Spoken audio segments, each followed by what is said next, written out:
एवं धर्म प्रेमी सज्जनों,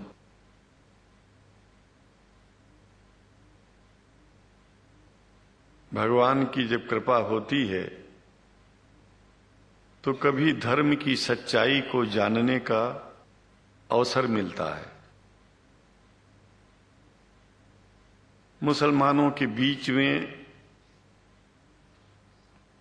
लगातार कई वर्षों से हम जा रहे हैं और भारतवर्ष में एक नई प्रथा का प्रारंभ किया मैंने कि जब जगत गुरु शंकराचार्य भी मुसलमानों के बीच में जाकर के उनके प्रेम को समझ सके और इस्लाम की सच्चाई को जान करके इस्लाम को सारी दुनिया में एक इंसानियत का सबसे बड़ा पाठ सिखाने वाला धर्म मानने के लिए लोगों को समझावे।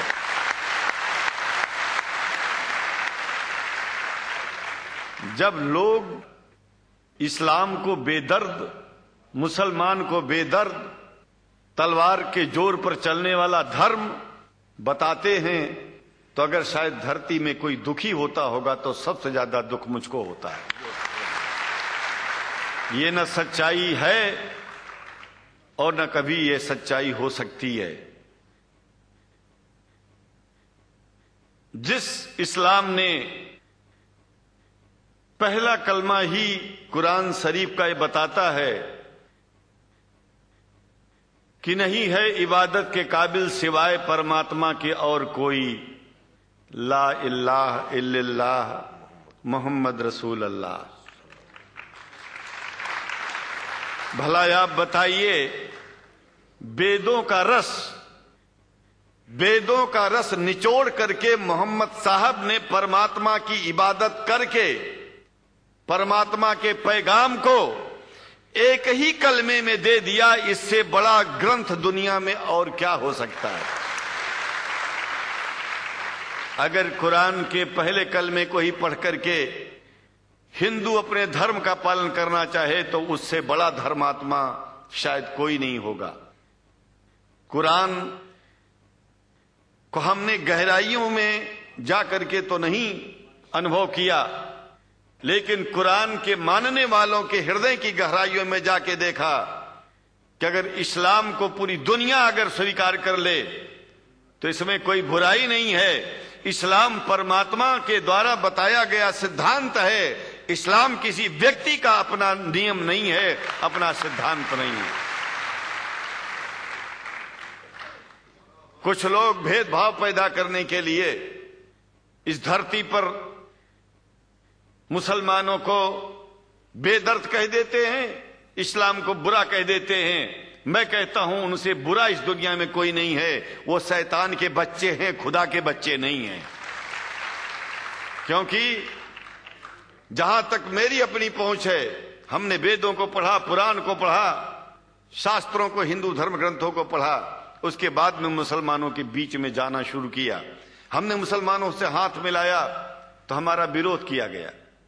ये अंडा खाने वालों से हाथ मिलाते हैं, शंकराचार्य कैसे हैं। अरे हमने कहा कि तुम्हारी समझ में नहीं आ रहा है। वो 5 बार इबादत कर लेते हैं खुदा की, तुम घास खाते हो और एक बार भी इबादत नहीं करते हो, तो तुमसे बड़ा अधर्मी दुनिया में कौन है। तुम अपने अधर्म को देखो। किसी के पवित्रता के सिद्धांतों का विरोध करना पहला अधर्म है।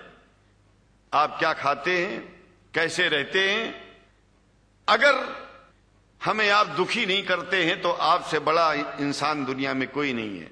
हम घास खाएं और आपके दिल को चोट पहुंचाएं तो हमसे बड़ा अधर्मी कोई नहीं है दुनिया में। कहने का तात्पर्य सिर्फ एक है कि मैंने ये अनुभव किया है कि ये मैं एक बात जो मैंने देखा है, आप लोगों से जो प्रेम मुझे मिलता है, लोग पूछते हैं कि आप मुसलमानों में क्यों जाते हो, आप तो शंकराचार्य हो। हमने कहा कि भाई मुसलमानों से पूछो कि हमसे इतना प्रेम क्यों करते हैं। वो हमसे जो प्रेम करेगा हम तो जाएंगे। कहा फिर क्या हम प्रेम नहीं करते क्या। हमने कहा कि हम तो तुम्हारे बीच में पैदा हुए और तुम मुसलमानों से प्रेम नहीं करते, इसलिए हम तुमसे प्रेम नहीं करते। मैं आप लोगों के बीच में आकर के एक बात बताता हूं। कुछ समय से हिंदू धर्म के नाम पर कुछ संस्थाएं हिंदू मुसलमानों में भेद पैदा करने के लिए कुछ ऐसा कार्य किया जिसकी वजह से आम हिंदू, सीधा साधा हिंदू बेचारा जान ही नहीं पाता है इस्लाम क्या है और सनातन धर्म क्या है। सनातन धर्म और इस्लाम में कोई भेद नहीं है और हिंदू धर्म तो कोई धर्म ही नहीं है।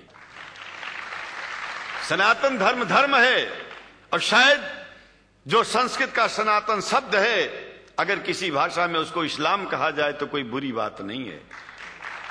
इस्लाम और सनातन में कोई भेद नहीं है, क्योंकि परमात्मा एक है, परमात्मा सबका है। ये संदेश ऋषियों मुनियों ने दिया और यही संदेश परमात्मा का भेजा हुआ संदेश स्वयं हमारे मोहम्मद साहब ने इस पैगाम को हमको दिया।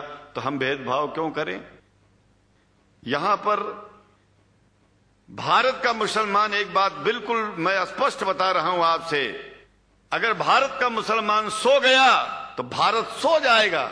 इसलिए भारत को जगाना है तो मुसलमानों को जागते रहना पड़ेगा। भारत जाग जाएगा, पूरी दुनिया जाग जाएगी। यह भी मैं जानता हूं कि भारत के सच्चे हिंदुओं को, जो सच्चे सनातन धर्मी हैं, उनको मुसलमानों से प्रेम चाहिए, उनको मुसलमानों से भेद नहीं चाहिए। अंग्रेजी की भी मिल गई है और हम तो चाहते हैं, हाँ, कुरान शरीफ सारी दुनिया में अगर इस ग्रंथ को पहुंचाया जाए, और पहुंचाना चाहिए। मैं तो मुसलमानों से एक जरूर बात कहूंगा कि आप लोग एक चीज का ध्यान दें। आपके पड़ोस में जिस भी भाषा को जानने वाला व्यक्ति रहता हो, जिस भी भाषा को, कोशिश कीजिए कि आप इस कुरान जैसे पवित्र ग्रंथ को उसको उसकी भाषा में पहुंचाइए। और मेरी समझ में सारी दुनिया में एक कुरान पहुंचेगा तो सारी दुनिया में शांति होगी, सारी दुनिया में अमन होगा और सारी दुनिया में ऐसे ही इतने प्रेमियों के बीच में शंकराचार्य को पहुंचने में और बोलने में कोई दिक्कत नहीं होगी, संकोच नहीं होगा। आप लोग भी निडर हो जाइए, आप लोग भी संकोच छोड़िए। हम जानते हैं कभी कभी संकोच में, कभी कभी इस देश के कुछ जो फिरका परस्त लोग हैं, उनकी उल्टी सीधी योजनाओं में हम लोग एक दूसरे से मिल नहीं पाते। हम हाथ पसारे हुए आपके सामने खड़े हैं, आए हैं, हम आपको गले से लगा रहे हैं, लगाते हैं, दिल भी मिलाएंगे, गला भी मिलाएंगे और जरूरत पड़ गई तो आप लोगों के लिए दिल कटाने की और सिर कटाने की जरूरत पड़ जाए तो इस्लाम की रक्षा के लिए शंकराचार्य आपका साथ देगा। क्योंकि शंकराचार्य जानते हैं इस्लाम धोखा नहीं है, शंकराचार्य जानते हैं इस्लाम बर्बादी का रास्ता नहीं है। शंकराचार्य को पता है कि जो वेद में लिखा है वही कुरान में लिखा है, इसलिए हमारा धर्म नहीं छूटेगा, हमारा धर्म और आगे बढ़ेगा। अगर हम मुसलमानों को अपना सगा मानते हैं तो मुसलमान परमात्मा का बनाया है, आदमी का नहीं। हिंदू जो अपने को कहते हैं वो भी जान लें कि वो परमात्मा के बनाए हैं, तो मुसलमानों से भेदभाव करना बंद कर दें और हमारी तरह सबसे प्रेम करें। डॉक्टर लखनार साहब, देखिए मैं अपरिचित था, जानता नहीं था और मैं बड़ा प्रसन्न हूं कि वो समय निकाले और यहाँ आए। उनको तो मैं धन्यवाद क्या दूं, मैं तो ये चाहूंगा कि परमात्मा उनको शक्ति दे कि हम लोगों को सबको ऐसे ही सुंदर दिव्य बड़ी सभाओं में संबोधित करते हुए और हम लोगों के ऊपर वो स्वयं कृपा बनाए रखें और हम उनके साथ रहेंगे, जहां भी जरूरत होगी सदा जीवन में उनका साथ देते रहेंगे। इन्हीं शब्दों के साथ जीवन में अब जब भी याद करेंगे, जब तक मेरा शरीर है, हम आपकी सभाओं में आते रहेंगे। ओम शांति ही शांति ही शांति।